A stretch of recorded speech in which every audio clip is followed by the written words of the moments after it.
Assalamualaikum warahmatullahi wabarakatuh. Perkenalkan, saya Septriani Ananda Putri dengan nomor NIM 24011 30022 dari Prodi Pendidikan Kimia dari kelas 6. Jadi pada pertemuan ke-9 ini kita akan membahas administrasi pembiayaan pendidikan.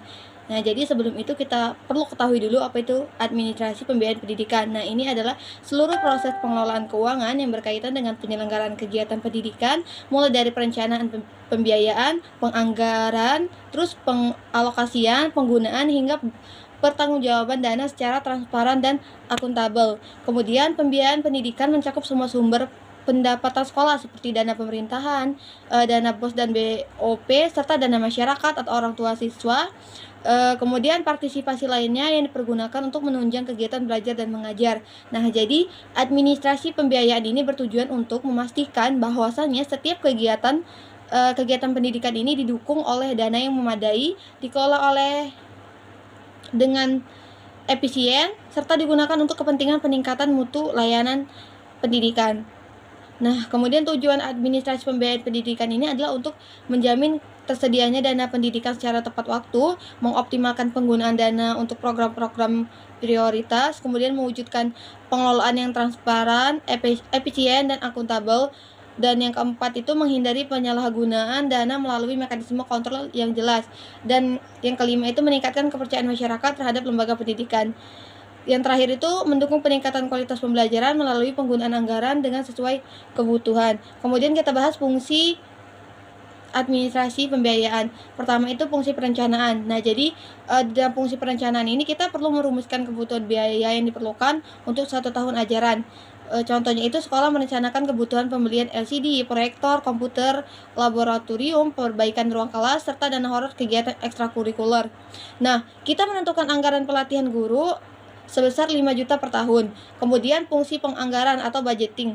Nah, di dalam fungsi ini kita menyusun dokumen resmi seperti di RKAS atau rencana kegiatan dan anggaran sekolah. Nah, pihak sekolah menyusun RKAS BOS yang terdiri dari belanja operasional, ATK, pembiayaan listrik, serta pembelian buku dan transportasi kegiatan. Nah, dana ini dialokasikan dalam kategori penerimaan peserta didik dan kegiatan pembelajaran serta sarpasnya. Kemudian fungsi ketiga itu fungsi pengelolaan dan pengorganisasian biaya. Nah, di dalam fungsi ini kita mengatur siapa yang bertanggung jawab atas penggunaan setiap jenis dana.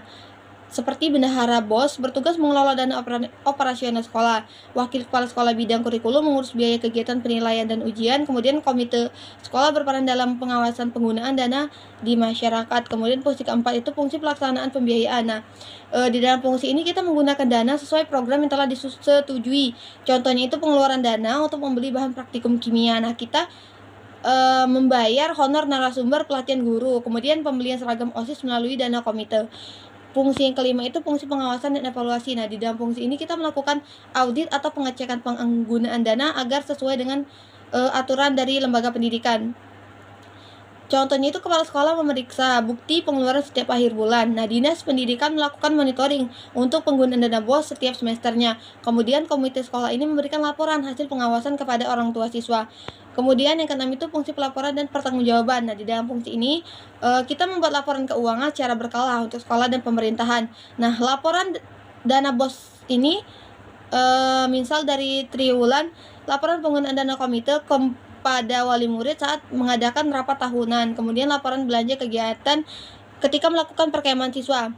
Nah, jadi di dalam sekarang kita bahas prinsip pembiayaan pendidikan. Yang pertama itu efisiensi. Nah, biaya ini digunakan tanpa pemborosan. Kedua itu efektivitas. Biaya digunakan tepat sasaran sesuai tujuan pendidikan. Kemudian ketiga itu transparansi atau sekolah menjelaskan pengeluaran kepada orang tua siswa. Keempat itu akuntabilitas. Setiap pengguna dapat dipertanggungjawabkan. Kemudian keadilan, semua siswa mendapat hak layanan tanpa diskriminasi.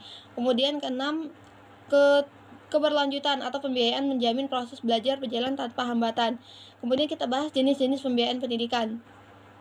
Pertama itu biaya investasi. Nah, di dalam biaya investasi ini, biaya ini digunakan untuk pengadaan sarana dan prasarana. Contohnya itu pembangunan gedung baru, pembelian komputer, peralatan laboratorium. Kemudian kedua itu biaya operasional. Nah, di dalam biaya operasional ini biaya rutin yang dibutuhkan dalam kegiatan belajar. Contohnya untuk membeli listrik, air, ATK, transformasi guru, serta perawatan sarana dan prasarana.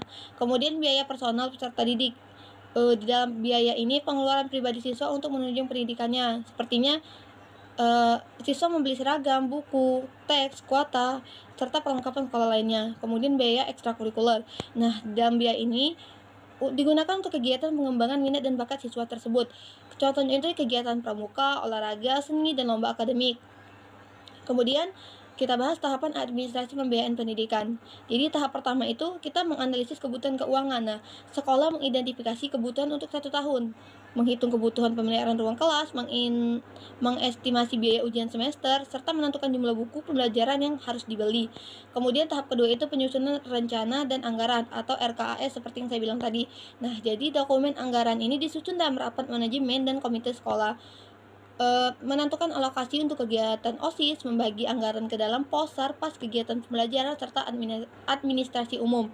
Nah, dan yang terakhir itu menyusun jadwal penggunaan dana per semester. Kemudian tahap ketiga itu pelaksanaan serta penggunaan dananya. Nah, dana digunakan sesuai rencana dan aturan dari BOS atau aturan sekolah. Seperti membayar listrik bulanan menggunakan dana BOS, kemudian membeli alat olahraga dengan dana komite, kemudian membayar pembicara seminar siswa. Kemudian tahap keempat itu pembukaan dan pencatatan. Nah, di dalam tahap ini setiap transaksi itu harus disertai dengan bukti. Seperti contohnya itu kita menyimpan nota pembelian ATK, mengisi buku kas umum dan buku kas pembantu, serta membuat arsip kuitasi dan invoice. Kemudian tahap kelima itu pengawasan dan evaluasi internal.